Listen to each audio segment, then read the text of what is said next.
Hey, everybody. Welcome to Open the Gates. I'm your host, Matt Burke, and today we're going to have on Von Klaus. We're going to talk about a lot of good stuff. So if you guys could give a warm welcome to Von. What up, Von? How you doing, Hey, brother? buddy. I am fabulous today, man. I'm feeling good. It's the weekend. Life is grand. Black Terror is almost in my hands, so I can put it in your hands. I'm excited. Like, amazing things are happening. It's great. Man, that's great. How are you doing, man? Oh, I'm doing great, man. It's a new year. I'm doing a lot of different stuff. There's a campaign. There's a fan art thing I'm doing for the Wraith of God. So I'm drawing the Wraith. Dude, I love that book. I love that. I have. Yeah. I've got 1, 2 is I think coming. I think. Yeah, I backed that one too, and I just thought, I want to draw this dude. So I got him fighting a werewolf and a vampire. So it's fun to draw. The best of both worlds. Right? Isn't that some of the first stuff you draw as a kid, and you just never really grow out of loving it? Werewolves, vampires, all Frankenstein. The monsters. Good one to draw. Stitches are not hard. It's a line with some lines. The bolts right in the neck. Yep. I remember just drawing him, and it's easy to get that Crayola green crayon. And you just start going to town. Yeah, man. But which shade of green? Right. It got complex. Start getting crazy. Oh, yeah. What do I do here, man? I love him. I love Frankenstein. Everyone has a different design of him too. Your own totally, version, man. Kinda. And then later on, you figure out what he really looked like if you read the book. I'm sure you've read it. Yep. And it's just he kind of gets a little more human and more grotesque and it's more horrific than right? what you thought. Yeah, which made me like it more. I was like, oh, me too, man. Cool. And I hadn't seen too many like versions of that on screen. Like there's some remnants, but. What did you think of Mary Shelley's Frankenstein, where De Niro was supposed to be more close to the book? Well, to be honest with you, I love that movie. It's like one of my favorites. I love the two roles De Niro played in there, but I thought he didn't. I loved the coat. I just thought that his performance, but I didn't think he really looked all that much like the book. Like the book. Yeah, I always wondered why people said because I was like, it's not. He doesn't really look that much like it, but some people were like, oh, look, he followed it so well. I was like, okay, I don't know. Maybe you're just really into De Niro's magical performance, because I did like his performance in that a lot, man. Yeah. And there was one like for TV, I think, with Donald Sutherland and I forgot who else was in there. Another big name actor, I think, a couple of big name actors, and Luke Goss from like the Del Toro fame for Blade 2 and Hellboy 2. He played him in there, and I think that was like kind of the closest we got to it. That one and the Penny Dreadful one. I was gonna say Penny Dreadful. Yeah. But I still think there's still room, like there's still some fun to be had with that, and worlds to explore, I feel like Frankenstein, every writer has like a little Frankenstein story idea in them somewhere. Right. Totally. Like, man, our version of it. Yeah. That's part of the fun of that story. That's how you get a classic, folks. You were talking about Terror in the Trenches, man. Black Terror. Speaking of classics. Yeah, that's a classic character, man. And how'd you come about wanting to pursue that character for your I saw this character that looked cooler than most other superheroes, but he wasn't cooler than most. He wasn't. He's a nobody kind of in the world of comics. Right. He's kind of faded. You look into his history, he's actually kind of like the Punisher before Punisher. He was the guy you collected if you wanted to see a hero in all black, just gunning down the Nazis and throwing airplanes at him with super strength, taking the bullets, bouncing off of them, and kicking ass. So he's like, he's a super killer in a way. And it was wartime propaganda-ish style stuff, but it's fun too. And it's there was a cool, brutal edge to him. And I saw that was so untapped in comics. Nobody was taking it seriously, like his World War II roots. It seemed like no one knew what to do with him. So all these things I'm talking about were motivating factors for me, because I felt like a great character's potential was going to waste in all these different ways. Nowadays, you'll see him and stuff, and he's portrayed kind of as like pirate super guy, like a cutlass sword, and and you're going, okay, whatever. I'm like, no. He's a trench warrior. Like, take him back to his roots. And then, so I start developing this new version of Black Terror in my mind, just out of almost spite it's also out of honor for him. I like the character. I see the potential. No one's doing anything with him that's interesting or cool, at least. And so then I read a recent run for him, and he was like this pill popping kind of loser. And I was like, this person does. Every story was totally different from the other one. It didn't make any sense. There was no rhyme or reason to it. I was just like, this isn't Black. This is. And then I got mad and I did something, man.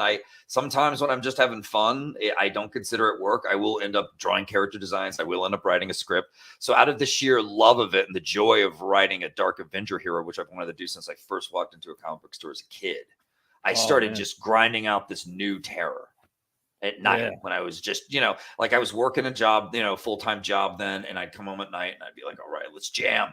Let's grind out this awesome character. And I was just telling us my Dark Avenger epic story and having fun. Right. Yeah. And then you step back from all your crazy work and you just jamming out at night, late into the nights for like a week or two. Dude, and that's me right now, bro. The life. All right. I love it. Well, I'm like, look, there's a 200-page script. And look at all these character designs. Yeah. What is this? Is this something I can really make and make people happy with and entertain? Is this the legit thing? So after that, I wanted to be careful. I wanted to dip my toe in one more time. I had Monica, the artist for our book, Monica McCagney of Italy, the incredible artist on Monster MD. Yes, sir. And Vamp Blade. Oh, she's so good. And so many ways. Man. And I was like, let's do the most kick-ass character designs we can of these and show them to the public and test the reaction. It was a good reaction. Yeah, I remember, man. I'm not gonna lie, bro. I remember I was off work one day. I was watching you and Eric on one of your live streams, and Monster MD was one of the best comics I ever read. And I was like, well, what's this guy Vaughn gonna do next? And you were talking, well, I think I'm gonna do a Black Terror. I was like, oh man, he's gonna do a Black Terror book. And he's like, no, you have no fucking idea of what I'm going to do next, And then what you came out with and the trailer and the designs and the concept and the world, I was like, oh, fuck, dude. Yeah. I was tripping. This is something next level, dude. And I was blown away. And I even did fan art for the contest. And yes, man, I can't wait for the book. Great stuff. And I love the whole idea, it's in the 70s, right? Or 60s? Yeah, it's 1975. Yeah. The era in which they designated New York as Fear City. Oh man, I can't wait to see that. So crazy. Yeah, man. Here's the funny part though. I got to admit something, guys. Spoiler alert. You don't really get to see the 70s too much for Black Terror. I take it all away so quick because I blow up his whole neighborhood. That's the story. I mean, Black Terror has this normal life for half a second, and then it's all gone, and he can't believe it, and he doesn't know, these people from his past that he kind of is connected to in ways, as you're going to find out more and more as the plot unravels. His mind's unraveling, his memories. You were seeing some flashbacks. He's being haunted. It's great. It's this whole Dark Avenger epic. But it's not flat. It's very much like his internal struggle, his spiritual struggle, his mental torment, his kind of addiction to his terror gas. That's something I did with him. One of the changes. It's still kind of true to the character though. His powers in the original books were he was this pharmacist, and he he invented this gas to give you some pep in your step, like in the 1930s. And he turned powerful, right? And I was like, all right, well, let's take that. Let's make it, let's do two things. Let's make it so it's like a battle popper where he has to take it every now and then to re-up his power, so it has an addictive drug quality, but also it gives him fear toxin, which when he breathes out and gets close to you, you see him as what you fear most. So now it goes back to his name being Black Terror.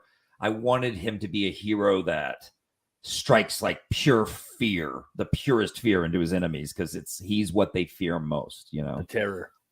Mm-hmm. And I've noticed. So that was the thing I added to him. That's so awesome, dude. And I also noticed in some of the imagery, you'll just have the crossbones, and you don't have the skull. You have his eyes, just this, staring back at you. The terror, just staring right back at you. And sometimes the blades will be. Yeah, and that was something that you came up with, right? That you spoke with your artist about a little bit when you're laying out the pages. Well, to be honest, yes, in some panels I think I'm note in, but I want to give credit where it's due, because I think some of those choices, the stairs were Yeah. Monica's as well. So I want to give credit okay. to her, because I'm not sure that I wrote that stare into every panel that she put it in, that for an effect that she chose, which was brilliant, of course. Yeah. She's awesome. So that, we both, there are different moments where I'm like, he's got that evil stare right through your heart that like breaks you, and then of course Monica puts that in throughout because she's smart and knows, that's a recurring visual theme we should use, The terror gaze. Yeah, man. Good. That's a great term. I love that. Yeah, exactly. And it's been fun too. I got to experience, or I got to think about the nature of fear with this story because of that, and I loved that.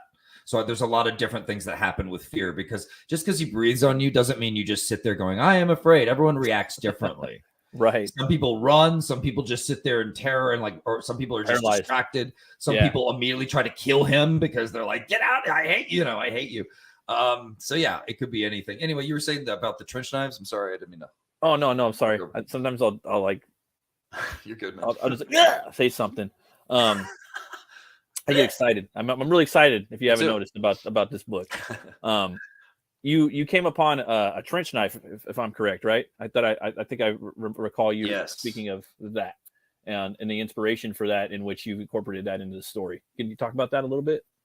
Yeah, man. So I was at this flea market. I go to the flea market. I'm an older guy now. I do these things. I want to go to the flea market. I love that stuff. Actually, these days they're like full of awesome old toys and like comics and greatness. Anyway, if you're lucky, sometimes it's hit and miss. But anyway, I go to a pretty good one, and this one I went up to the weapons table, old World War II stuff, and I saw this awesome looking blade. But I was shocked that when I pulled it out of the sheath, it had a saw edge on one of its edges on its back. Yeah. And I was like, what? This is kind of brutal. And the guy was like, and I think it even said it on the tag, but the guy said, the old Merlin behind the counter said, that was, that blade was illegal. They had to make them illegal in World War I. And if you got caught with one as a German soldier in World War II, they wouldn't even try you for war crimes. They would just shoot you. They wouldn't take you prisoner. That's crazy. Dude. Yeah. They thought you were too barbaric. And so they were barbaric to you. They shut you down because whoever had that blade, they had to make that saw edge themselves, and they do it to pull out your guts and to saw through your bones and to like torture and maim. And so even the most brutal warriors were like, that's not cool. Yeah, dude. There's got to be a code, right? Even Dexter has a code, right? Exactly. You gotta have a code.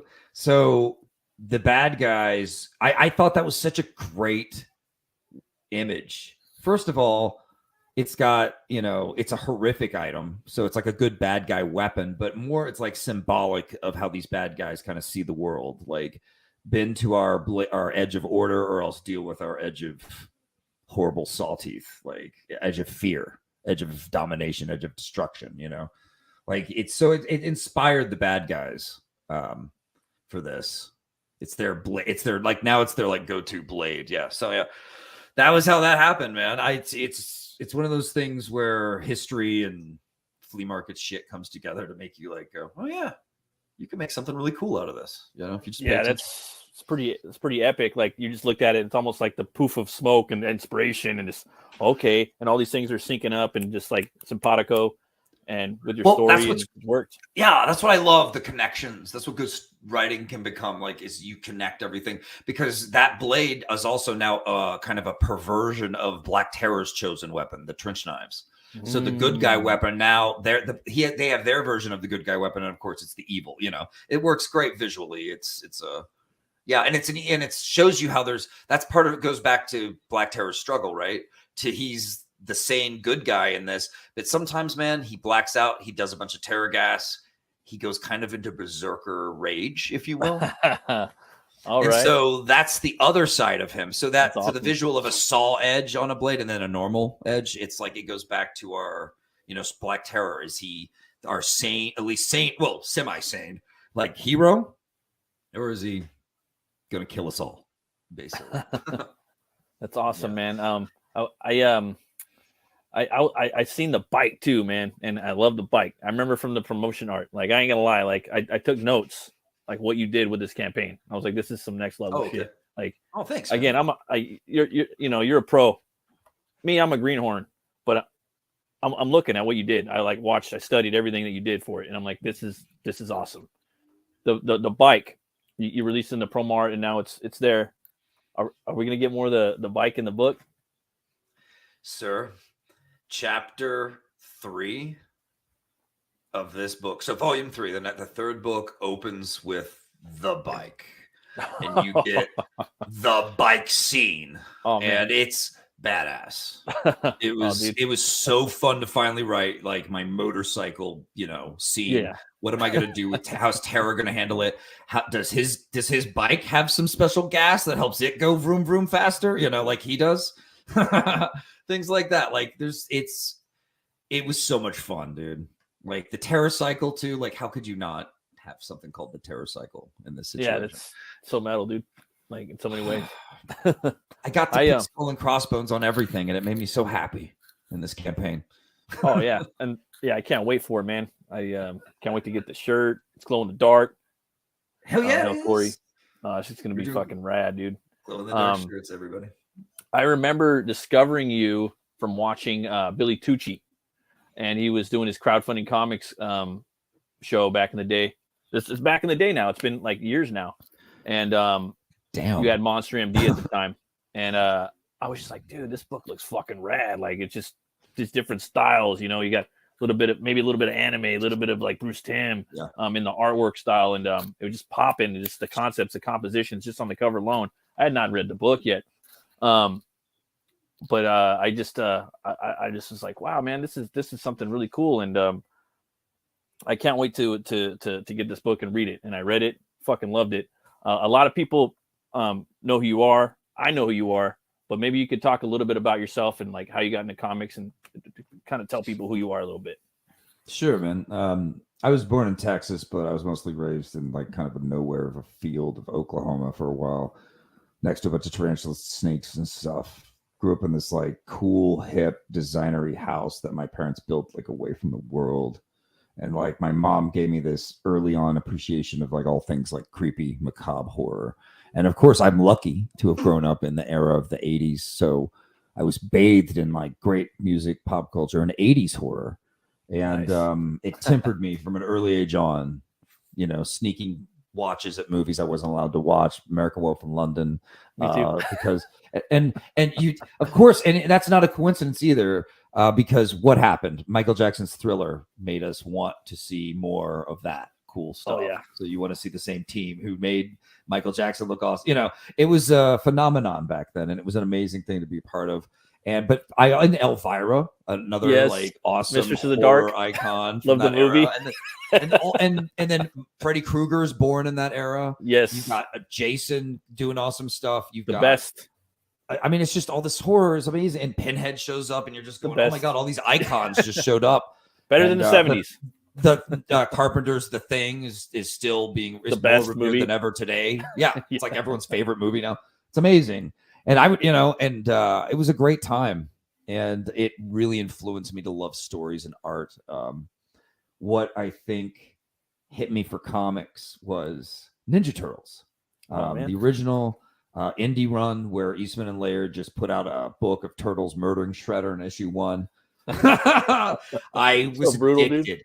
I was so addicted. I thought to me it's still kind of the coolest thing ever. It's just nothing like Ninja Turtles was a phenomenon that I was lucky to be part of that too. And it got me into comic shops, buying Wolverine, buying Punisher, loving Dark Avenger heroes, loving these stories. And loving these types of heroes and wanting to write them. And this led me to Black Terror, man, for sure. I didn't know it was leading me to Black Terror until I was just kind of mad at how no one was utilizing the guy. No one was making him as cool as he could be.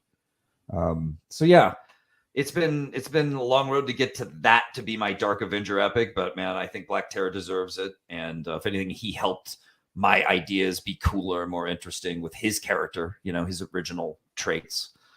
And yeah, man, I guess I could say more about me in terms of growing up. I ended up going to film, or I ended up going to Columbia in Chicago for film and doing screenwriting and directing and stuff. Hell yeah.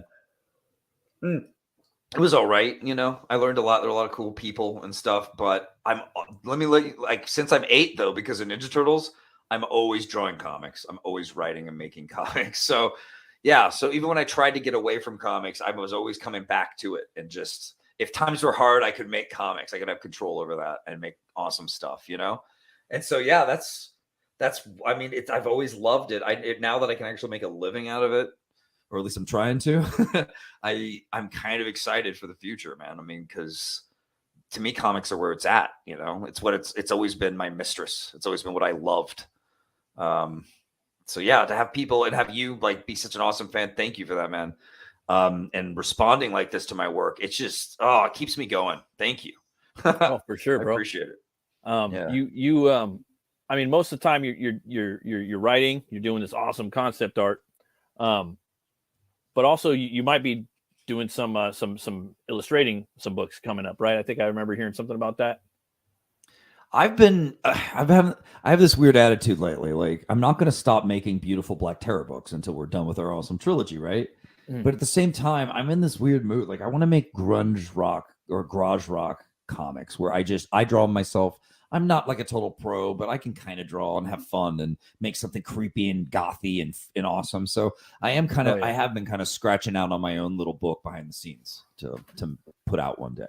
That's awesome, man. And not worry about it. You know what I mean? Just do the best I can. I'm not pro, but like, just put out something cool anyway. It'll be like a cool grunge, self-made, you know, like kind of grinding album. Hopefully we'll see. Oh yeah. I'm kind of starting to look at my stuff as albums. Yeah, same here, man. I fucking love that shit, dude. I love that it's so fucking raw and fucking you're scratching it. It's so brutal, so fucking man. I mean, that's what it is to make comics. It's grinding AF. All right, everybody needs to understand that. It takes a certain kind of personality, a certain kind of stubborn, badass to make comics, and let your heart get broken over and over by them, and just keep going anyway. Totally, man. You do, man. It's it's the ones sometimes you got to let get away or not get away. Some of the stories. I was wondering you're too, man. Addicted to telling them. Oh yeah. Oh sorry. What were you saying? Yeah, addicted. Hell yeah, dude. You get addicted to like giving to people. It's not even addicted. Like for me, I realized it's how it helps me connect with people when I don't get to connect with people, you know, that often. Like it's nice. It's a nice bridge between me and humanity that I don't often have, if that makes sense. Oh, totally, man. It's also like you're giving, you know, it's your gift to the world, and a lot of people can take the gift and love it, you know, which they do. Cheers. And, thank you all. Hell yeah. I was wondering, man. Well, I will say, like, for me, real quick, like I have this like, I'm not. I guess I'm an artist, but I have this like. It's almost like a demon that I got to silence. I have to do something. I have to create. Like I have to draw. I have to write some like metal or do something. I have to do it. If I don't do it, I go fucking nuts. Like I have to do it, and then I have to silence this fucker, you know. And it will never stop. And nothing's gonna get in my way. Nothing's gonna stop me. And like that's just, I don't know, man. Like I got this I call it the creative demon, you know. Yeah. And yeah. You got to try to divorce it. I try to slay it. I try to get rid of it, but it never goes away, and it always stays in my fucking way. And it is what it is. Whether it's crap that I'm putting out, whatever. Right. I have to doesn't matter. I have to get it out. You know. That's good. It's your mistress, man, like me. You've got to satisfy her. Just embrace her. Embrace her. Every time I make something crappy, I mean, I learned from it, and like I can just move on. You know. Right. You know what I mean? Like, I hear that all the time, you know, and like, again, I'm a greenhorn, and I hear from pros and people I respect and people that could do a lot of good stuff. And they're just like, hey, dude, your book's cool. The next one's going to be better. And you're going to look back and you're going to fucking want to redo it. And I've heard that like 10 years ago. And I like, damn, you're fucking real right. Demon. Yeah. Well, you just described the real demon, man. You want to redo it. You want, you're like, no, that's not. Did I really write that? Dog shit. That's horse shit. Get out of here with that. I want to ask you, man. It's just the curse. Yeah. I'm sorry. Go ahead. What were you going to ask? I want to ask, who are some of your influence in writing, I guess, and in comics, and who are some of your, it doesn't fucking matter, comics, whatever the fuck, but that's what we're doing, and art, dude, and like some of your comic artists, you know what I mean? I don't care. Like, man, I'd love to know these things. I'd love to know that. Okay. Let's see. I'm like, I want to look at my shelf now behind me. You know, I see so some much cool DK stuff. over there, some DKR, Yeah. which I got in the garage too. I see some Monster and D. Fuck yeah. I really love Eric Powell of the Goon. Me too. Look at Hell yeah, Goon! 15th anniversary, baby. I love he was that. like the one comic I kept doing, like you know how you go through that. Back to I don't know. Well, most dudes go through this phase where they kind of stop for a little while, like in their late teens and early 20s. This motherfucker, I was always buying it. Like every single issue I bought nonstop. Yeah. Like, oh, I love his fucking black color pencil with his fucking outlines, you know, with this inner like punk fucking scratching pencils. Yes. And it's man. And then he did a live stream the other day, and he was trying Galactus. Like, sorry, my French, but this motherfucker's doing a live stream. Oh, I'm gonna watch that shit. You know? Yeah. How does he do that? And I met him a couple times too at the Comic-Con. You know, he was always the guy I went to. Him and fucking Magnolia, you know, like, hey, check out my book. You know what I work, you know, work on your awesome. Work on this, work on that. You know what I mean? I'm like, all right, cool, dope, dude, dope. You know, I'm fucking fanboy, you know. But you know, he's awesome. Yeah, he's dope, dude. He's really cool. Oh yeah, he's good stuff. I mean, and when it comes to other artists, I went through my loving, you know, Eastman and Laird and Frank Miller. Me too. Oh, I just bought 300. Yeah. I love 300. And then I absolutely love Frank or Todd McFarlane was kind of like my top guy growing up. Yeah, he's dope, dude. I really love Todd McFarlane. So inspirational, man. Yeah, he was my idol, like for like what I wanted to be. He was the pinnacle. Like I had to like, who do you want to be when you grow up? Like write a story in like 9th and 10th grade. I want to be Todd McFarlane. I mean, he's fucking $4 million making toys, making comics, like groundbreaking comics. Like back then I didn't really think about page layout or nothing like that, but I'm like, this is cool, you know. And now I'm like, dude, you know, businessman, comics, like draftsman, everything. He has all the qualities that have made for him just a juggernaut, and that's an amazing combination to be business savvy and art savvy and get, you know, build your empire like that. That's something else. And so he's really impressive. For sure. Who else? Yeah, I definitely Jim Lee had some influence for also. Who are some other artists where I was just like, I want to draw like them, you know? Those were like a lot of them. Travis Charest, I really like him. Yeah, I've been hearing a lot of good things about him. Everybody raves about that guy. Do you hear that cat? Do you hear a cat or something? No, I hope not. No. Okay, good. I'll be right back. Hold on a second. Oh, for sure, brother. Yeah, man, I've been hearing a lot of good things about Travis Charest. I've seen some of his work. That's the go-to. You know, like for me, I like Bisley a lot. I love Simon Beasley too. Yeah. Oh, he's. Did you ever get man? He's got so many styles. Yeah, dude. I want to get his Death fucking Dealer. his Death Dealer and his fucking the Aztec the Aztec Warrior book. Oh, dog, I can't remember the name. Like it's escaping me, but it's on my list. Puma Jaguar God. Jaguar God. There we go. Yeah, those are great. They're unbelievable. Like he's got a lot of styles, dude. Biz, right? Mm-hmm. And Lobo, like Lobo's a big big influence on Lobo me. Made me like DC Comics as a kid. Yeah. And first you're like, if you're a Marvel kid, you're like, okay, I'll buy Lobo. Fuck Batman. I got Lobo, dude. Lobo, Swamp Thing, you know. Those Constantine, the Demon. They made some cool dark stuff, man. People told me if I wrote for anything, they'd want me to write for Constantine, like in the mainstream. Yeah, like, I could see you easily handling that with ease. Yeah, you fun. Yeah, I love that occulty stuff. I love the dark edge or whatever. That Me sounds too. Cheesy, but I mean, it's not. It's what I was raised to like. Like my mom has a collection of old school Halloween decorations. Like stuff's creepy. Like I grew up around creepy. You have to understand. It's not my fault. Oh no, I love that, man. I was like really into Sleepy Hollow as a kid. I like loved the story. I was always seeking out the books. Our boy right here lives like down the street from there. Like no jit. Brian Christgau lives right over there, like in Sleepy Hollow, in New York. I'm like, you should just claim Sleepy Hollow, bro. Like you live right there, bro. Fuck. Yeah, dude. He should always be like coming to you from Sleepy Hollow. Exactly, awesome. Dude. That's so cool. That's awesome. Well done, dude.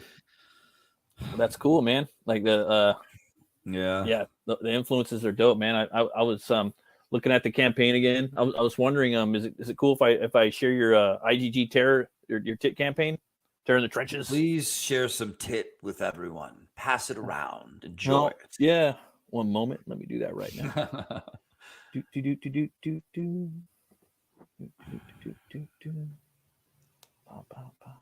It's like the waiting room music from the elevator. Jasper's crazy, man. Yeah, but it was a hard choice. I didn't know if I should do the safe bet and do Monster MD 2 because a lot of people were wanting that, obviously. But I mean, I had to get this book out. I showed it to Monica. Monica said, yeah, this looks totally badass. We can do this. We can make it Bruce Timm on roids. And so that's what we did. No, I think you made the correct decision. I mean, in my opinion, you know what I mean? And I love Monster MD, and I can't wait for that equally. But man, like I think this kind of took over. I don't think really you had a say so in this matter. I think something in you just, it had to get done. You know what I mean? I felt like if I just put, because originally, right, you just put it in a folder and you're like, I'm forgetting about it. I'll do it later. I'm sure if I have more money and I'm more successful, I could do something more risky like this or whatever, which would have been smarter, I guess. But Black Terror needed to, I don't know.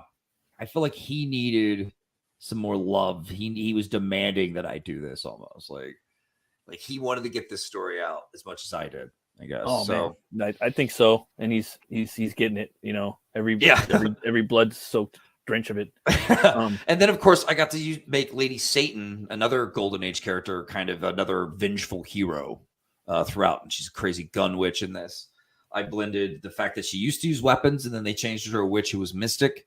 Briefly, they tried different things with her back in the day, and I just kind of guns, mysticism, little detonette or a little bayonetta, call it a day. Yeah, she's awesome, dude. Like really came together like perfect. I like with her high heels. Is that oh that's not her. Gun heels, high caliber heels. Yeah. You have this awesome trailer right here, bro. I was wondering, it's cool if we play it. Please. Okay. Sounds good.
Hell yeah, man. I love that trailer, dude. The shit fucking slaps every time. And the music is fuck. Love it. Let's see here.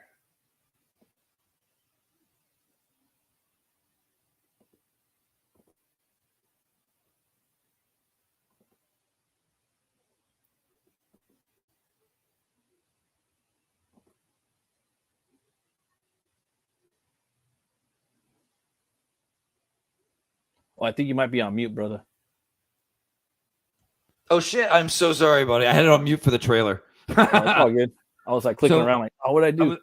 I was talking to Vosto about Vosto did the music for that trailer. Yeah. I was talking about Vosto. Vosto is amazing. I have him do my music for all my books, and he's like my royal court composer, who's like there to do all the badass tracks. And what he likes, he doesn't just like doing music. He loves our comics. He loves what we're doing in CG. He wants to look at his shelf one day and be like, look at all the books and be like, I did that track, that track. So he's been doing tracks for other cool people in books. So that's been awesome. So yeah, man, his shelf is filling. In fact, I should ask him for a picture and see, like, you know, where he's at these days, because he's gonna be doing all my books. That's awesome, dude. Like, it's got like a nice theme and everything, you know, for your books, you know. We have a team of doom. A team, yeah. It's done. Team of doom. I love that. Team Terror in this case. Hell yeah. Yeah, it's the double pager right there. It, you know, Terror needs to be the combination of like brute force and just like dark. To me, this was like the dark avenging shot that would make that I kept seeing in my head when it comes to Terror, you know, when I was making this. So yeah, Monica killed it. It's just like one, like, I mean, there's so many shots in here, like I always catch myself going back and looking at, and that's one of them. And it has the force perspective, the energy, like everything. It's just got it there, just pops. You know what I mean? Like, just really sets it up, draws you in. I'm just gonna kind of going down, man, looking at this. Man, just the style that she does, it's, you know, animation style almost in a way, you know. Love that he just jumps out of the airplane and just lands perspective from below that view, and you see the plane going down in the background, and then the Yahtzees are right there, just like scared out of their fucking mind. Exactly. It's like pop. Little pop. He says, "Greetings from New York," and then he pops these and inhales. You know, gives himself the juice. The Terror gas will make him strong, durable, but the byproduct. I liked the idea, man, of it's not just like he inhales it and he, you know, makes everyone afraid. It goes through his system, and the byproduct of him exhaling it makes a Terror fume, if that makes sense. Oh yeah, so for sure, man. The gas originally just makes him strong, but yeah. So it's one of those like things where it's a little toxic in that regard, and then that goes back to his skull and crossbones. Now, unlike how we were doing in the mainstream, where they were like, "Oh, it's a pirate symbol." Yeah, that's what it is. He's a pirate superhero or something. Like every time Black Terror shows up, watch out, he's gonna pirate your DVDs or whatever. Anyway, now it goes back to him being a toxic villain. Yeah, dark, a little poison. He has to poison himself to take on the evil. Classic stuff, you know. And I love that she incorporated the skulls in there. Like, nah, this Terror is coming for you. Art, like, visually, you know what I mean? Right out of the mouth with the skulls. I love that. So cool. And then right here, from my understanding, you have a Golem Unchained, right? An awakening, a Golem, without giving too much away, right? Yeah, there's a shot, I think, in another page of a guy down. looking up at a giant golem. I love this page too. Interesting. Yeah, within the teeth. That's another one, dude. Like, man, dude, I love these perspectives, man. That one yeah, too, so inspiring, bro. So fun. And this is it right here. Yeah, like that's like for me, I'm like that. I'm into that. I'm a sick fuck. Like for me, like when I make my comics, I like to see fools kicking ass all the time. Like, I don't know. That's just, I grew up in the 80s and 90s, and I was always into that stuff, dude. You know, and that's like what I like to do, like to draw. I love this too right here. You know, his face turns into the skull. You know, he's visually showing the Terror. You know what I mean? Mm-hmm. And then you see the Golem, and then obviously that's from Jewish folklore and mysticism. And now this Golem is going to come back to the Yahtzees and take them out, right? Right. So that's so cool. Right. It's kind of interesting. Like maybe as a kid, he was told, you know, be afraid of the Jewish golem or whatever, you know. Mm-hmm. And now that, you know, he's seeing the Terror as it, and it's like, oh, geez, after his knife breaks on Terror's back, no less. So we're learning about Terror in these opening pages, like all this info, you know, durable, strong, and kind of an unstoppable killing machine in the trenches. I can't wait for this, man. Like this book. Like Monster MD, like you over delivered on that, man. Like that. Tried. I was thinking about that. Like, oh, I'm gonna have Von Klaus on my show, man. This is fucking awesome, dude. I'm gonna talk to him about like evergreen, like revisiting the book, going back and its rereadability. You know, they're always talking about, oh, you're gonna go back and watch that fucking movie again. You know, I'm gonna go back and reread Monster MD again. Like I want to read it again. Like awesome. It has that factor to it, like where you want to go back and like study little things about it because it's really awesome. There's for me, there's like probably like 30 books where I'll do that, like with comics, and there's millions of comics. That's one of them, dude, and it has that feeling to it. I can already tell this one does too, man. Like you guys really knocked it out of the park. I can't wait. I'm really proud of our work, and this is only the first in a volume of 3, so there's hopefully, I'm hoping to give Black Terror his due too. It's not about me. Yeah. Black Terror needs to have some character, some depth, some motivation that's more interesting, that's more direct, more linked to his World War II past. Really, it was kind of fun to go back to that. Yeah, and just embrace it, make him a trench warrior with the toxic fear coming out of his mouth, the former terror guys, and just I don't know, really lean into the terror. That not just what he inflicts on people, but basically the idea that the damage you do just can come back on you is kind of explored in this. Yeah, you get what you put out, sometimes, whether it be good or bad. Yeah, it was great to explore all this stuff throughout the book and just hopefully give him a little bit of depth without overdoing it. Of course, it's still like this because that's what it needed to be. It still needed to be the most horrible, brutal, death-defying brawl of Black Terror's like night in his life, his worst night. It has to be like a John Carpenter movie and told across 3 books. It all takes place over the course of one brutal night, dude. This one book does this one story. This whole story. It's just like it's not like we're gonna cut and like jump to a different place. No, it's like just one. It's a brawl. Nah, it's tonight, bro. Yeah, but throughout the brawl, you're going to learn so much about Terror, right? You're going to see what's been going on with him, what his real problems are, what he's afraid of, and his weaknesses, A little bit of that might be right here and possibly in this middle panel, right? This wide one, huh? Something. Maybe. Oh, yeah. Yeah, little hints. Yeah. Maybe. 100%. I love that. I love the smoke, dude, that she's throwing down or throwing behind her. The trail Tiago style. Mm-hmm. Isn't that cool? Tiago Barca, our colorist, kind of understood this book in a way no one else could. Like it was right when I saw his work on the test page, I was like, "Yep, sold." There you are. I remember you had to go through like a bunch of different applicants for the coloring, a lot of really good people, but they just didn't have the specific style that needed to be for this book. And right, they were so good too. Yeah, it was like painful. I was like, dude, this talent. It made me happy too. It was like, God, I'm lucky. I have all these cool people want to work. Yeah, it's great. But yeah, you're right. It wasn't quite the feel we needed to make this successful. That would work. And then Tiago came in. I'd already seen his work and admired it, and didn't know that was who I was testing with. He did what did he do? Grom. Oh yeah, that one was a good one. Yeah. Galactic Rodents of Mayhem. Oh yeah. Yeah, totally. I was like, dude, his colors are amazing. I was like, I'll probably never get to work with that guy, but now look at this, guys.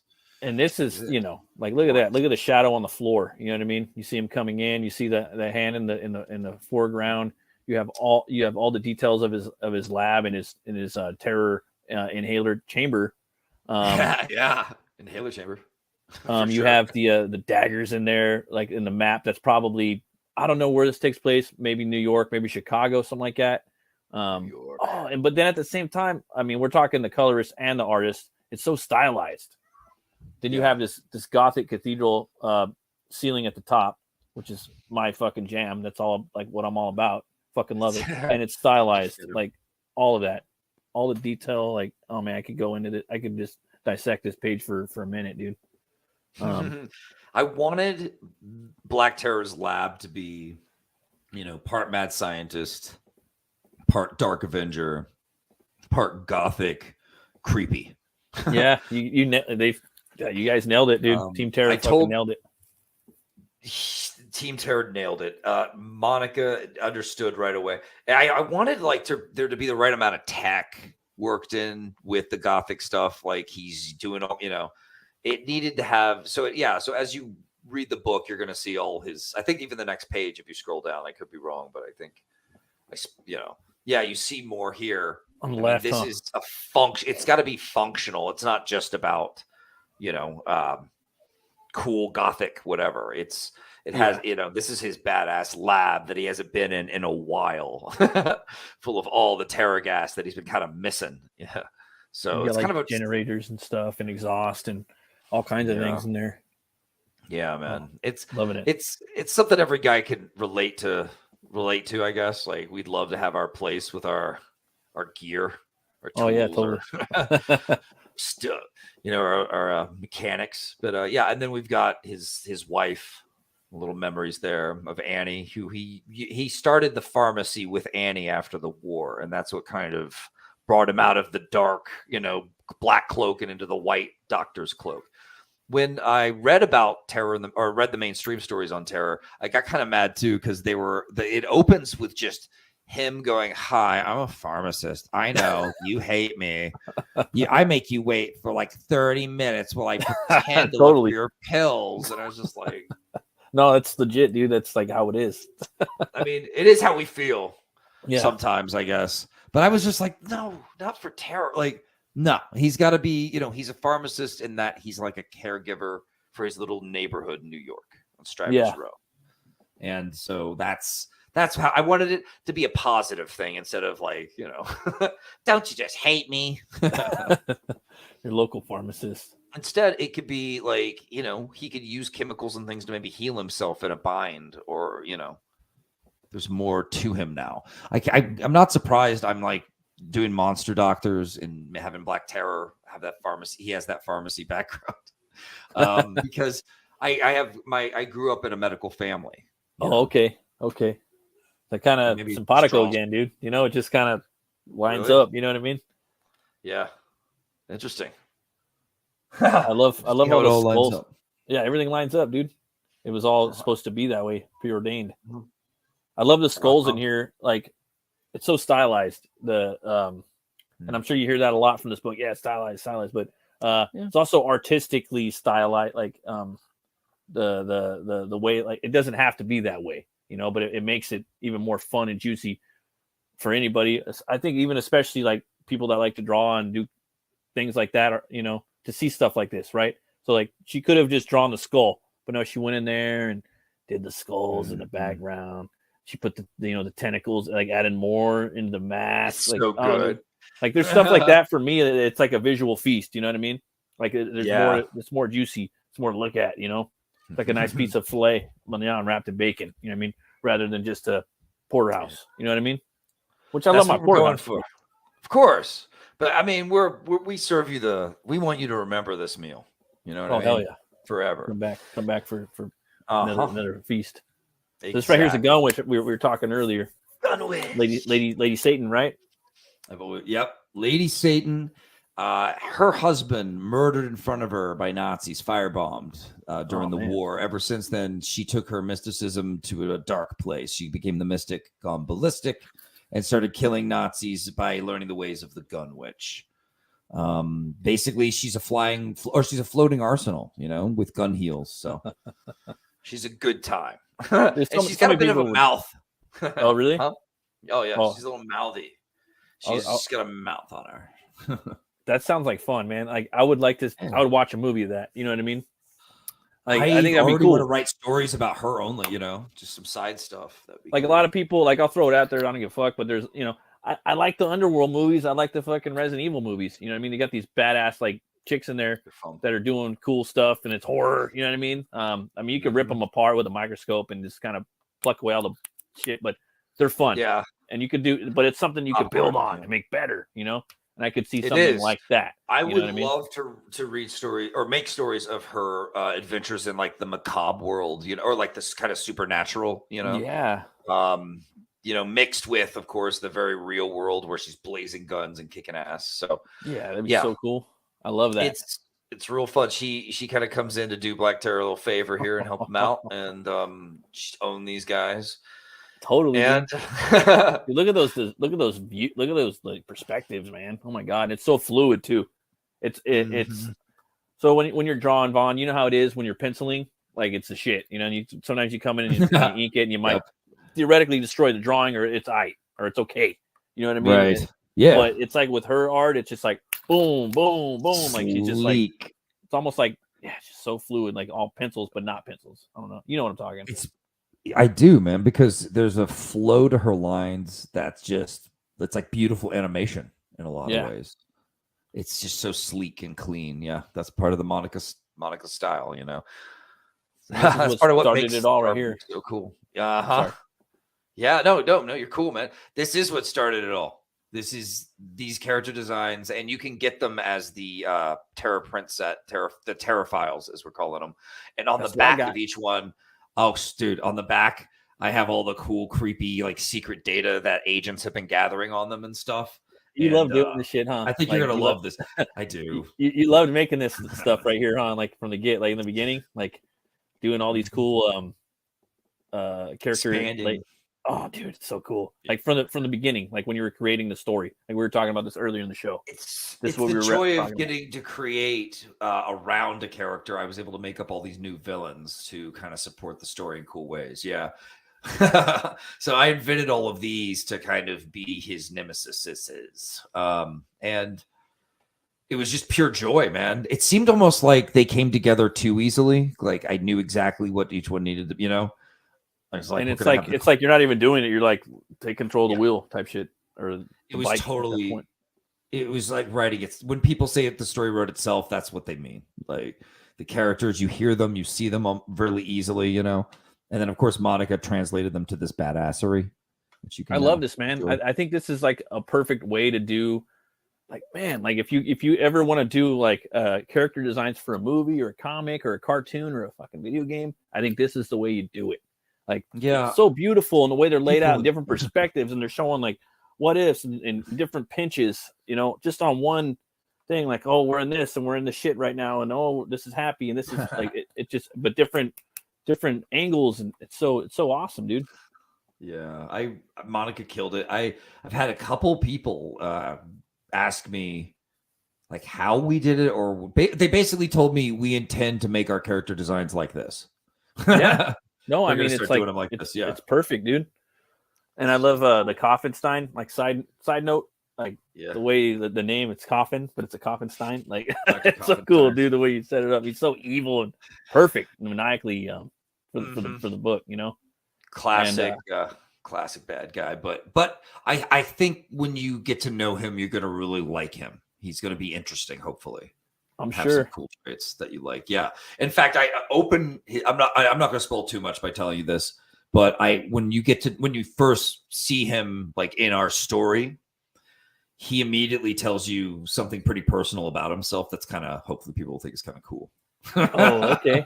Yeah. Everybody's got a story, bro. Like you start learning cool things about him right away. So I hope people can so yeah, don't worry about it. Even though there's still more books to come, you know, there's a lot to expand on all these characters.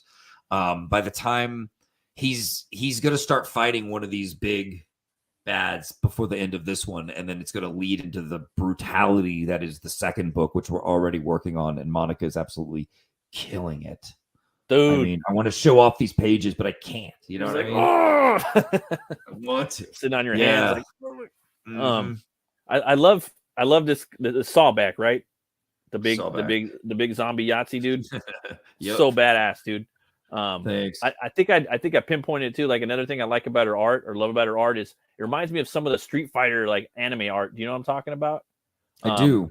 They're like big old swole, like Saget, and like you know, just the way they're drawn. Like I love that stuff, dude. With so much. Me too, energy. Actually. The energy really, you're right. It sells those big time. Dude.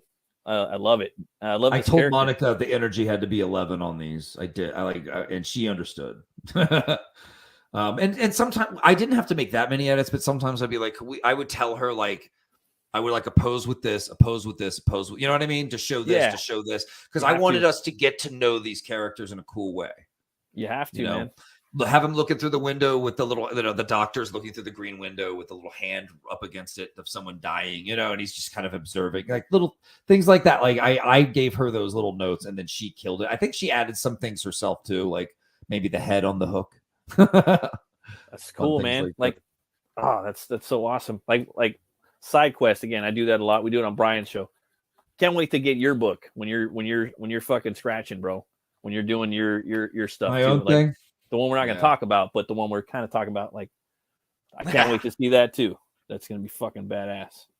Yeah, I've got books coming out with other companies too soon enough.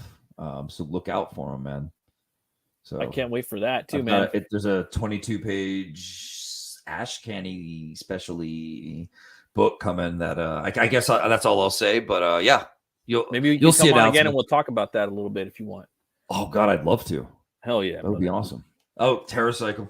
This is the cycle I was referencing in the beginning. Like you see this, and I'm just like, whoa, man, what's going on? You know, and like you're thinking a lot of the 70s movies, you know, and in early 80s, like maybe 81, 80. It's in my DNA. I can't deny it. Can't wait to see what Vaughn's gonna do with this, and the way she made this cycle like so spot on, but stylized and its own identity. It's fucking next level right here, dude. And I wanted to see what he does, you know. Love it. Yeah. Thanks, man. I couldn't have done it without this awesome team and Black Terror getting to. I mean, see, here's another thing, man. I'm kind of I accept myself where I'm at as an artist. I like being a controversial artist. I don't expect to ever work for the mainstream, and I'm okay with it. And if they do ever end up wanting to hire me, I don't know. I don't even know if I would work for them necessarily. Right. But I approach this like I'm never going to get the right Wolverine, even though I probably should, or Punisher. But I can write Black Terror, and I could show the world how cool I can make him, which is you guys in a way missing out on how cool I could have made Punisher or Wolverine. You know, it's you guys missing out, and Black Terror deserves awesomeness too, like I've been saying, but. So it is a little bit of me kind of strutting my stuff for the mainstream, because even like someone who doesn't care about what I do, if they hear that I did a Black Terror and they just love comics, they'll at least go, oh, okay, I wonder what he did, you know, like, because everyone knows of Black Terror, or maybe not, maybe I'm wrong, maybe he's that obscure now, right? Well, I hadn't heard of him until I had seen him on some of the Diamond previews ads back in years ago, and then I had, again, like heard that you were going to do it. And then what you brought to the table, I was like, all right, this is fucking metal. I'm going to, I can't wait for this book. But yeah, dude, I think, no one would have gave a fuck unless you tapped it, dude. And that people do care about it now. That's 100%. And a lot of people are kind of stepping away from like the LCSs and whatnot. They're not doing it. I mean, I'm pretty close with my local LCS, and, that's repetitive. But it's a lot of the like OG people that were coming around buying books are not really buying books that much anymore, man. And like a lot of these stores, for them to survive, they have to put indie on the top 2 shelves, put the big guys on the bottom 2 shelves, and then they have to expand their manga set, do a little bit of pops, a little bit of action figures, and that's how it goes. And probably some eBay, because my store right now, man, I walked in the big section that used to have all the cool trades from all the different companies, and you find some great stuff throughout multiple shelves. Big section. There's no books on it. It's mostly empty shelves with a few pops sitting on it. I took a picture. It'll make you cry. And so I asked them. I said, "So how are you guys doing? Like, how are you surviving?" And he said, "eBay." I was like, "Hey, I might be a little like out of what I might not be able to say. Shouldn't say this, but." I'm gonna say it anyway. Tell them to put the indie on the top 2 shelves. Put the big 2 on the bottom 2 shelves. Go big on their manga. If they don't want to do it, that's cool. But that's what my LCS did around the corner. And dude, but he saw it. He knows like about all the shit, dude. You know what I'm talking? He knows about Comicsgate and everything like that, and he also knows how the industry is, dude. And he survived and he's thriving. You know what I mean? And it's working for him. Good. But you got to diversify with a little bit of pops. You got to do the traditional figures and sideshow and all that too. But that's like the main thing, and have a little bit of back issues. It sucks, but that's the way it is, dude. But now we have this too, Yeah, but now in dark times, great art is made, and this is one of my responses to these dark times. A dark ass hero that you can get your mind off the horrors with, and let him tear up the bad guys with trench knives right in front of you. So we're doing a double-sided poster. I decided to do an homage, or have Monica and the colorist from Monster MD, Tanya, do an homage cover. of the the Scorpion connection, Wolverine and Nick Fury. That's awesome, dude. Yeah, and then on the other side we have the beautiful take on Lady Satan by Kelsey Shannon. That the more I look at it and observe it, the more I like it over time. I love it more. I love it. He's so good. Great. I can't wait to have this posted. He's like a Renaissance man, dude. You know. He really is. I can't wait to see him do his own IP, man. I'm sure. Oh yeah, man. And it's like that slow build, that slow brood. Like when's fucking Kelsey gonna do? Well, he's smart. It's like he's not just forcing himself to do it. He's waiting till he knows. You know what I mean? He's like wait until he knows exactly, because when he puts himself into something, the power of his art, the energy it must take out of him must be immense. So yeah, he's picking the right thing. It knocks him out. Like for Zeta, I've heard stories like it would knock him out. You know what I mean? He'd be up for days, like just obsessed and painting or something. Yeah, especially after when he had a stroke and he had to switch to his left arm, he would get in there and just like throw down 12 hours and then just boom, be out for like a while. I mean, from an article I read, but I could see, like it speaks volumes to the work, And you got the terror vial. Oh, sorry. Yeah, no, I've never done this before. Here we're doing the terror gas vial. It's a replica of the vials Terror goes into battle with on his belt. You can pull it off. It comes with a cool little stand. You can remove that little arm, and so it's for if you have to package it away or whatever. But it's awesome. I designed it with this guy. He did great. He's going to be shipping me those really soon, and it's hand painted. They look immaculate. We're making sure they're perfect. It's an awesome custom prop, and it's only limited to 100. That's cool, man. Yeah. You guys can't get in on this. Get on it right now. Oh, it's so cool. And I'm really proud of the work he did, because he designed it in 3D and then he's printing them and then he's painting them. This guy, he's doing it all, man. So dope. And just like the little embroidery skull on the top of the cap of the man. That says toxic. So dope. All these little details. You'll see other details if you look at it. It's cool. And you guys got to get this fucking shirt. I got the shirt too. I'm be rocking it. It's glow in the dark. Yeah. Yeah. It's going to be, when we get, the books, I will just tell our shirt people print and ship, because they're going to print them and ship them directly from the printers to you. So we will, we'll be doing that. We'll be sending those out pretty soon, man. I can't wait. Cannot wait. My boy Preston did his take. His fucking his metal take. You're the man, Preston. Love Preston's work. He's actually in my top 3 right now, man. I gotta say, like just inspiration. Him, Bisley, and Kyle Holtz. Like, oh my god, so metal, so good. All of them. It's just like I love these guys. Mm-hmm. I see why. Team Terror. Oh man, you got the patch and the sticker. Yeah, we unlocked all the good stuff. We got upgraded book. We've got red foil lettering on a black book. It's going to look so slick with a spot gloss Terror. We've got the sticker. We've got the iron-on patch. We've got the there's the little shine that little content, little shine content. We've got, and then we added all the art that people have done, including from the art contest that we ran, into the back too. So you're getting a 100-page book overall. Damn. The story is 78 pages, I think. That's thick, bro. Yeah. That's still juicy, right? For your money. It should be, right? Hell yeah. And then a Dan Lawless print for free everyone's getting, because we broke the 80K. Love Dan Lawless's work, man. People are going to dig that, I hope. Yeah. Oh, I know I am, dude. And then right here we got the Total Terror. That's the one I got. Because with Vaughn, he, again, like most people, like CG adjacent, whatever indie scene that's funding books, Von Klaus's Monster MD spoke as the best book ever that came out. So with you going full head on the feature tier, you can't go wrong with that.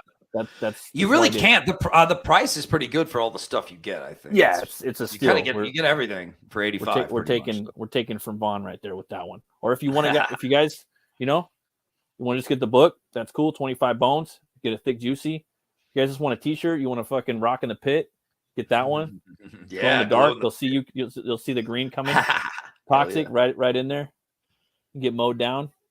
You can also get the signed comic and poster, 45 bones. And then they have the signed comic plus print set. Dude, you guys got to get the print set. I'm telling you, like, even like, fans are gonna love it. About it. Creators are gonna love it. Like, you're gonna trip when you see that. And if you're the type of guy, dude, who like likes to frame beautiful prints of art, you might dig this print set. But if you're the type who's not really into that, but you like the stats and like cool, weird factoids about characters and stuff, you flip it over on the back and you'll see these cool, like, dark, classified document files and like notes that different secret agents have taken while they've like followed some of these crazy characters around and stuff. And then you step into that world. You're like part of the government looking into the files from Terror in the Trenches. And again, it's an immersion. So that's something that you guys don't want to pass up on. You know what I mean? If you just want to get that, but again, I would just say get the top tier, get the featured tier, And I'm like, that's the way to go. This right here, you guys want to get the 2 signed comics for $50, you can get that. Give one for a gift, which would be cool. If I got that as a gift, I'd be like over the moon. You can get 10 books. That right here.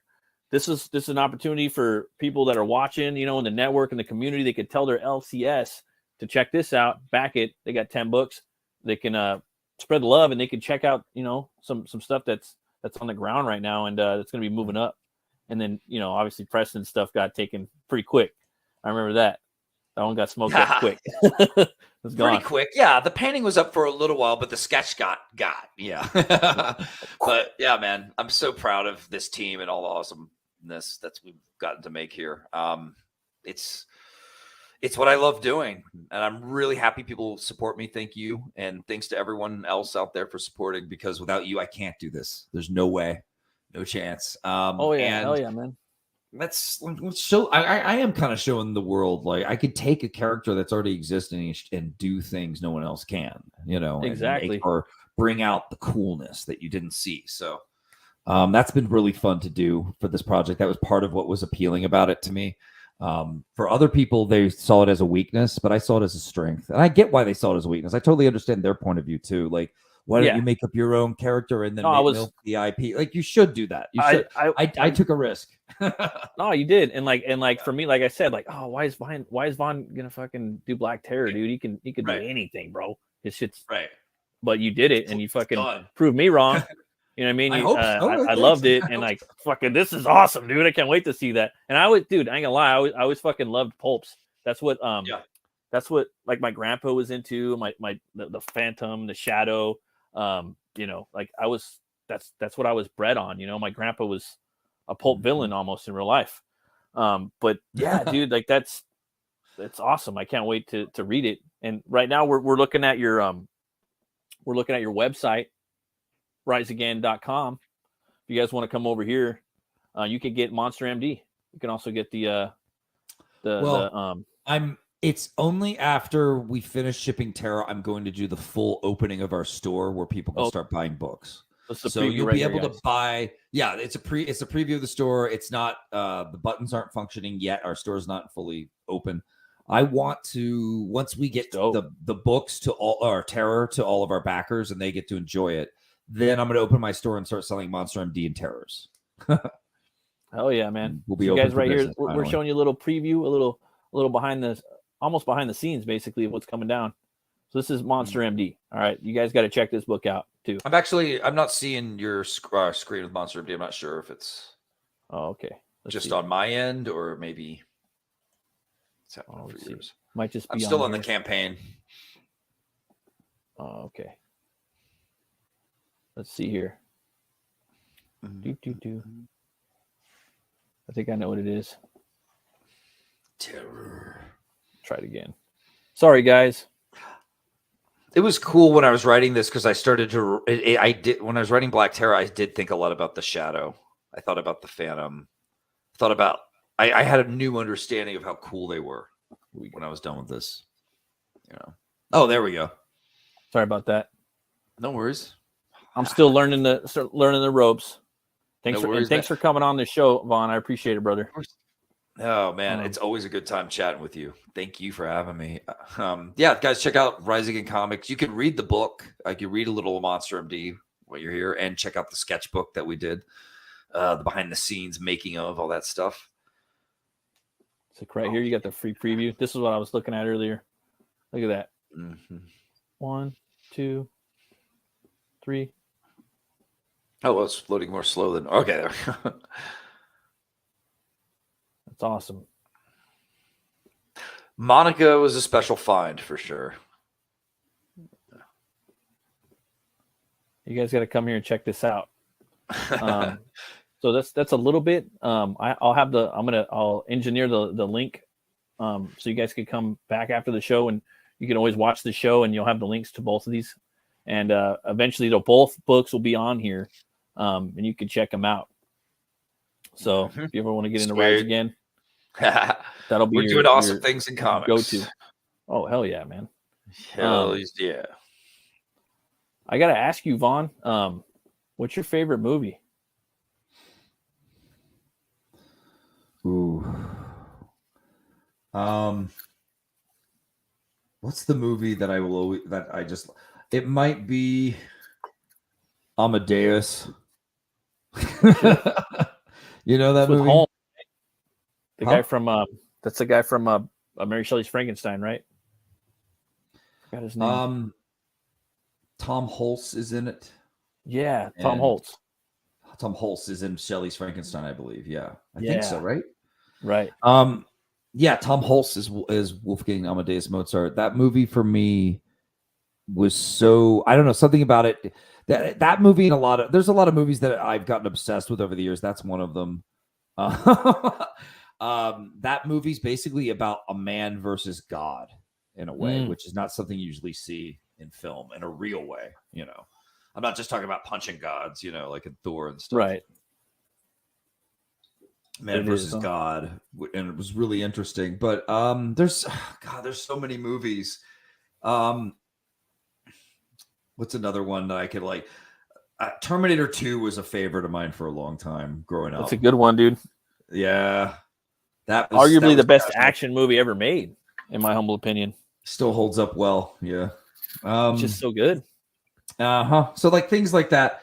It's they stuck with me, but for some weird reason, Amadeus, I always come back to it as like, what a movie! Like, what a movie! I've never seen it.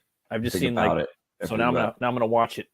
Give it. I mean, Amadeus was punk rock in his own era. Okay, Mozart. They wanted him to play by the rules, and he wouldn't. He's great, and he made stuff that was genuinely original and new, and now it lives on today. So, hell yeah! I remember Immortal Beloved with Ullman. Ullman's my favorite actor. I watched that one. Mine too. Oh yeah, love that dude. Yeah, so good. It's like we grew up on him kind of too, and he's still kicking ass today. It's great. He was I just fucking love Dracula. That's in my top 3. Like RoboCop, Dracula, and Conan. It's real simple. Oh, I love Conan. Yeah. Let's keep it real simple for you. Like John Milius, one of the best writers and directors ever. Yeah, good choices. And I don't know, it's fucking like 5-7 different like Draculas in there. He's got Man Bat, you know, he's the Man Wolf, Werewolf by Night, you know, got the armor and all that. I want to rewatch it again. Like it's one of those ones you can watch and watch. Yeah, just watch and watch and watch. I'm a stand for that, dude. And then they filmed it in all like that 1900s, like, you know, smoke and mirrors technology. Him and his son Roman. So like that was fun. I mean, and then Brian's always like, well, the Keanu Reeves is just like, you know, the balance. And I'm like, yeah, but he's the balance, dude. It can't be all smoke and mirrors. You got to have a Keanu over there, you know, balancing the smoke and mirrors out. But I still love that fucking movie. But he sent me like the designs, like this big book. Brian did. He's a prince, man.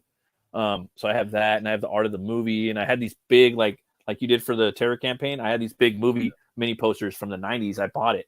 I seen that movie too young. Like I just like my uncle took me to see it. He didn't think it was gonna be, you know.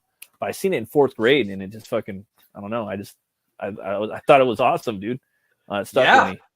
It changes your life, doesn't it? Yeah. It's I don't know how to explain it. It just does. It's great. RoboCop was that movie, man. Your dad was like, "Yeah, it's RoboCop." Okay, you know, it can't Well, be my that grandpa bad. he was a Detroit cop too, so I could kind of like my family, they were from Detroit, so I kind of like, I don't know, kind of a similarity Pride. there, you know. There's some Yeah, pride something there, like yeah. that, a little bit, Or at least a connection. Yeah. Yeah, the connection for sure. So I like that, you know, and yeah, that movie's dope. That is one of the best movies. I can't believe how good that is. You know, And the I love it one-liners when things hold up. Yeah. Yeah. Wow, Yeah, Bobby. That movie was parodying the future we're living now back in the 80s. It is now, right? Like we're in 1980 and like technology didn't really like we advanced a little bit in like 30 years, but it really didn't we didn't do much. We made like pagers and fucking cell phones. I don't know, dude. I'm just like we got satellites and cell phones that could do more than ever, but they, you know, it's more dystopian than anything, you know. Yeah. But other than that, you're right. It's like the no flying car. Where's my hoverboard? Right. Where's all that stuff? That's what I'm talking. Like, where's all the other stuff? Future was coming. Where's the jetpacks? Like, what up, dude? Like, there should be like people flying around with jetpacks at least, like little crackheads flying around, like something, dude. Like, I'm seeing more jetpack videos every day. It's getting a little creepy. We will have those, but I'm also no. Here's what I'm seeing: the robots, like that. I'm seeing robot waiters. And I already have one that vacuums my house. So awesome. if kid versions of us saw that, we'd be like, "That's pretty amazing." Like that would blow our minds. Maybe like spilling stuff on the floor. You have a droid. Just see what happens. Droid. Yeah.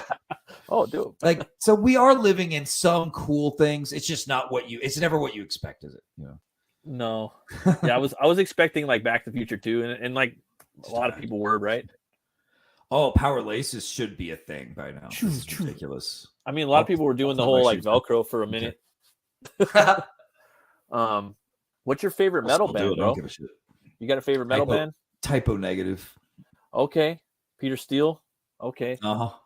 Yeah, those guys are dope. My first band, my buddy, my guitar player, he could sound just like that guy, man. Oh my god, he could play their music too. He wasn't really into them that much, but he had that voice, you know. Yeah. But they're dope, dude. They're really dark. Yeah. Really moody. Fun to listen to probably when you're maybe when you're writing. Yeah, I could see that. I definitely listen to some Typo late at night, depending on the scene that I'm writing. Yeah, for sure. I can see that. Maybe turn down a little bit, not too loud. I think I related to Peter still a little bit. He did all their album covers and did all their graphic design, and his graphic design and his work on all their album stuff influenced me to want to design shirts and do my graphic design today.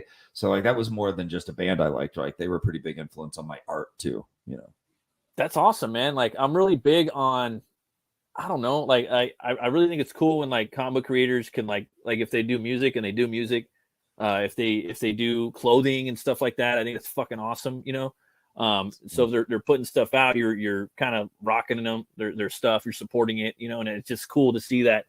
It's almost, again, like we were talking about with Kelsey earlier, they're like a Renaissance person, you know what I mean? But try, man. I just think that's cool, dude. Like I'm totally into that. It's fun. I've always wanted to my whole life, and now I'm getting to do it. It's kind of surreal, you know. It's like, I'll make a T-shirt. People actually buy it. What? People actually care. That's insane. Yeah, the designs are dope. Like the ones you have on Crypto Fashion. If you guys when you go to the Rise Again Comics site, you guys will see that. Hell yeah! And there's a bunch of, almost 40 years old. My voice still cracking. You guys will see. You'll see the shirts. I really like the doctor logo that you have for Monster MD. Monster Doctor medical symbol. Yeah, I want that one. And then there's I like the wrenches for Terror. That one's really cool. Oh yeah, Terror Motors. Yeah, if you like the motors TerraCycle, you need that shirt for sure. And so much fun designing the stuff. I don't know what it is. I just have a calling to do it. It's fun for me to do. And I've got that. I want it to look like a beat up, like heavy metal band shirt that we all love, that we all enjoy and relax in. And I don't know. When I was in bands in high school growing up, I did all of our graphic design too. So maybe that's part of why I love doing this. It's just, there we go. I've been doing band stuff for a long time, you know. So it's an What did you play? What did you play, man? What did you play? I was a drummer. Oh, that's dope. My dad and my brother are drummers. I could never Oh, do it though, sweet. man. I could never do yeah. it. One It's kid like, out. like Yeah. I could keep a beat a little bit, but it was just like that's cool, man. What'd you end up playing? I just did vocals. I just yell into a microphone. Sweet. You know, just a fucking idiot. But yeah, I try, you know, but that was some vocal stuff back in the days for bands. Yeah, that's awesome, dude. I would always like to open the dialogue, the conversation about, man, you got to be a fucking savage barbarian to play drums. Like just the concept of playing the drums, right? You're there, you're sitting around the fire, and you're like, bah, bah, bah, bah, bah, just fucking shit up. You really are. You're beating the shit out of everything. And you're setting the whole beat for everyone.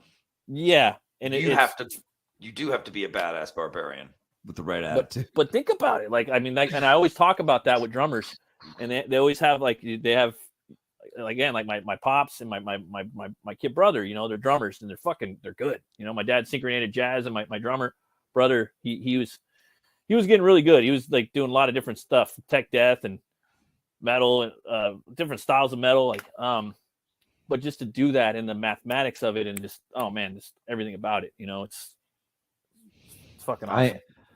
I absolutely love drums, but I didn't like stick with it. I ended up I got some money for it, but I kept it kind of cheap. I gave it to this kid as his first drum set, so to kind of pass the torch on, because it was my first drum set, and he was like the son of some popular jazz drummer badass too. So oh shit, he ended up becoming a badass himself, I think. So good on him. I love that, dude. I could sit and watch drummers like on YouTube, like just some of me too. different ones. Well, yeah, you could. You're a fucking drummer. Just like that. Am I still a drummer? I could never picture you as a drummer. I always pictured you as right. like maybe a bass player, maybe a guitar player and a singer. But that's crazy, dude. I learned something new every day. I started as a drummer and played in bands as a drummer for a while. When I got older, I did switch to bass, start doing more metal-y stuff, and started singing and stuff a little bit. But I didn't get to like front a lot of bands with that setup. I just wrote songs and kind of recorded some stuff, and then ended up, kind of leaving the music thing behind and going back to comics. But it's still there though. Like it's in your DNA now. I mean, that sounds kind of cliche, but it's in you, and those rhythms. Those beats, I mean, that kind of goes into comics too when you're setting up pages and shit, right? And the flow. Yeah. Like I don't know. I'm starting to save the songs I listen to while I work on certain different books, so it can be like a different playlist for different books, you know. And that's dope. And I go back like, what was I listening to? Oh my god, yeah, hell yeah. It's been fun, yeah. When I do dialogue, it's got to be complete silence, or else I can't hear or channel the characters, you know. That makes sense. I'm not there. I can't focus. But when sometimes, man, late at night, like good thrashy stuff, punk stuff, I turn it up and I write just the actions, just the fight scene. Yeah, totally. And that can totally guide the pace. It's fun. The dialogue has its own rhythm too, its own melody, right? Especially for different characters. So 100%. they can't come. The music can't come into your world at that point of the writing world, because that character's rhythm is taking over your brain at that point, and that it needs to flow. So, that's a perfect point. You're right. I agree. That's just the way I don't know. I've never thought of it that way, but you're totally right, because it's like clashing harmonies. Exactly. Yeah, and melodies too. Mm-hmm. And rhythms too. And totally and clashing everything. You called it. You're right. That must be why I have a problem. I also have like an auditory nerve thing where it's hard for me to separate sounds anyway. So I'm very like sound sensitive. That's how my pops is. Oh man, I can't hear anything in a bar. I don't know what you're saying. I just pretend to know. My dad, back in the day, because he had brain surgery and he had a problem with his ear. So in his glasses, they had this like cutting edge thing back in the day where they put it was a built-in hearing aid into the glasses. So he always had these glasses with this fat ass like tip at the end. You know what I mean? Right. But he would rock that was that like shit. That was the high tech though. Yeah, I was like, But yeah, it's pretty dope though. Tits. Yeah, that's cool. it's clever. Crazy. You're gonna see like a high tech version of that now, right? Like you could see. It'd just be like a little speck. I mean, like something you flip on. Yeah, exactly. Now they're like little Bluetooth things. It's like a little mole on your ear or something. Yeah, so you can just hear everything. It handles everything, filters out everything for you. That'd be so cool. I gotta say too that like on like a side note, bass players, I think that they don't really get much love, dude. A lot of the time, you know what I mean? Even I don't even I mean, even when you're recording the song and that's all you hear, like now I'm like, because I listen to metal most of the time, I'm a metal stan. I listen to metal and I fucking love it as a blank statement, like a blanket term, gray, however you want to say it. I listen to all genres of metal and rock and hard rock and all music. But the thing is, like, I'm always looking for that bass line to just kind of be, you just hear that, you know what I mean? Like, let's hear the bass line a minute. Let's calm down a little bit. Typo has some of those nice, like, because it's Peter, you know, he's got those baseline moments that are cool. I love it. But you're right, man. I don't know what that is. I don't know enough about, you know, bass and metal. As a drummer, I know that there's more jokes, like there's drummer jokes. Yeah. Have you heard these? You know these. Like, what do you call drummer? What do you call a drummer without a girlfriend? Homeless. Like, things like that. Oh, dude, that's fucked like up. there's those yeah, like there's all these messed up drummer jokes about what a loser the drummer is in a band, you know. And drummers, like, I mean, for me, like, because I played in a couple bands and they're always hard to find. You can never find a drummer. And I mean, I'm in California. I'm in Long Beach, like Long Beach area, you know, LA County, Long Beach. But we could never find fucking drummers. Like it was always a hard time to do it, you know. But like when we found the drummer, like you know, it was cool. But man, that shit's crazy. Well, I got a metal drummer. That's a different. Yeah, metal drummer, dude, that wants to do it, you know. And regular. That's tough to find. Yeah. Yeah. It's a lot of them are like, I do jazz. Yeah. No. Yeah. Totally. I've met a lot of jazz drummers, you know, and my pops included. But but my dad, he was into everything. He was down. He's like, oh, that metal, that's all right. He liked Deep Purple and Gene Krupa, and he listened to everything, dude. Like he was just down. A lot of drummers are down though, like they're open minded. You know what I mean? Like they'll listen to everything. It's a fucking beat. Yeah. It's hell yeah. It's like the foundation of music, right? Like that's the caveman. Like it started from that's that. What we so they're open minded. They're not just like fuck that. That ain't metal. That ain't rock. Like I don't know. That ain't rock and roll to me. Exactly, dude. Yeah, I get what you're saying for sure, man. I don't know if. Oh, sorry. What were you saying? Well, I just love that. You know, I miss being in bands. I miss that, but at the same time, I'm glad I don't have to deal with a lot of people when I work. Well, it's a marriage too. You're married to that person. Like I've heard other people say this. I'm like, yeah, it is. It's a marriage in a pirate life if you go on tour. So you're married to pirates. Married to so you have to go and conduct piracy whilst married to pirates. So it's like, fuck, tour. Dude. But for me, I was always like now I would like to have a band maybe one day, like where we play like once a month, maybe do like a festival, and then we jam like fucking once a month. Like that'd be cool. You know what I mean? Like, awesome. Okay, that's manageable. You know what I mean? Yeah. Yeah. And don't fucking take it so fucking seriously. I know I'm side questing right here. Don't take it so seriously. You got a song that's cool. You know right off the bat, like in the first, like you know when a song is cool and you don't got to overthink it too much. Now when I looking back, I'm like, dude, the song was cool. Just you kind of know. Don't overthink it, and don't fight it. Right. I think the same thing with comics too. Like I don't know. It's weird. Like KISS. Like we were talking about some werewolf shit earlier, but I'm gonna leave it at that. Like it's just werewolf, you know, and it's just like don't think too much sometimes. Like your gut feeling is usually like what's going good. Like I don't know, don't overthink shit too much. I guess is what I'm saying. Sometimes with your arts, if you overthink it, you can get stuck, and that will keep you from getting it done. But also, it could like bog down your design, or it could mess up your writing. Part of the art of life that I'm starting to realize as I get older is really about just learning what to actually put your energy into and learning what to let go. So keeping it simple, you're doing yourself a favor in the long run if you can learn how to craft in more simple strokes. It doesn't mean you have to.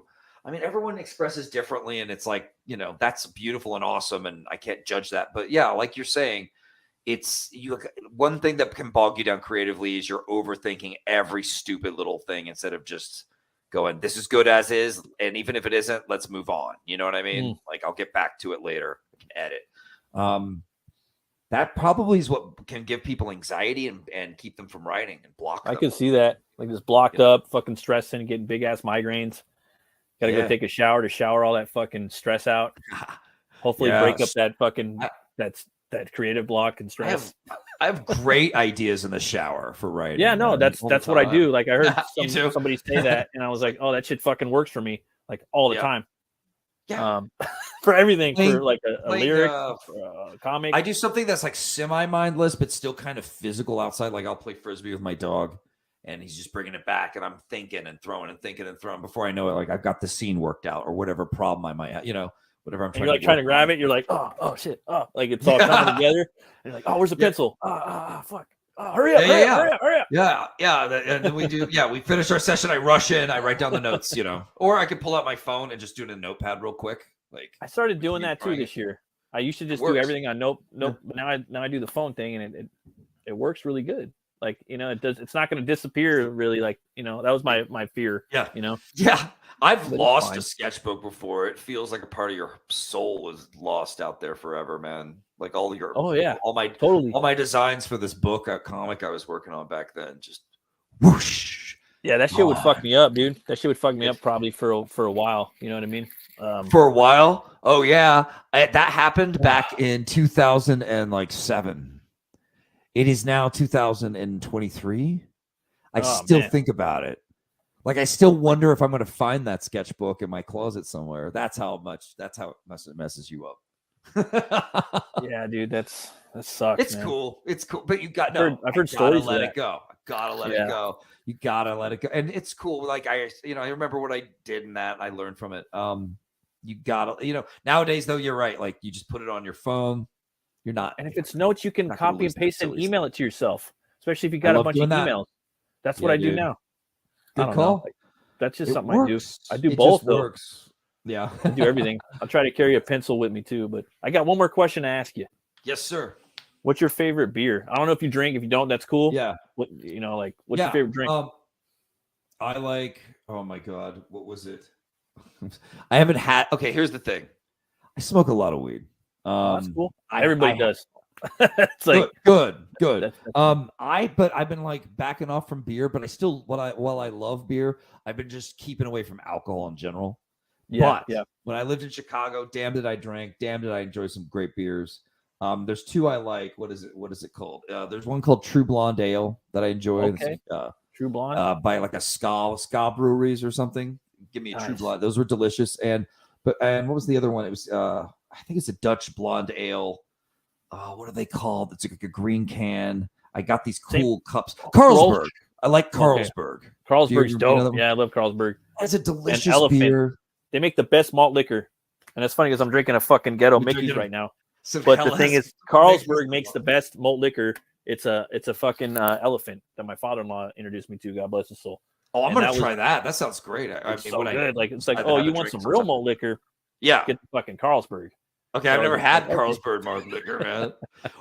Man, when I lived in Austin, we went to this blaxploitation film festival, and they handed all of us a 40 ounce on the way into the theater. That's fun sometimes. That was the most fun. It was so. If people were giving me their 40s. Sometimes I'll drink a 40, dude. Like seriously, 40s. Like straight up, I'll have a 40 of Mickey's. Oh, it was so fun.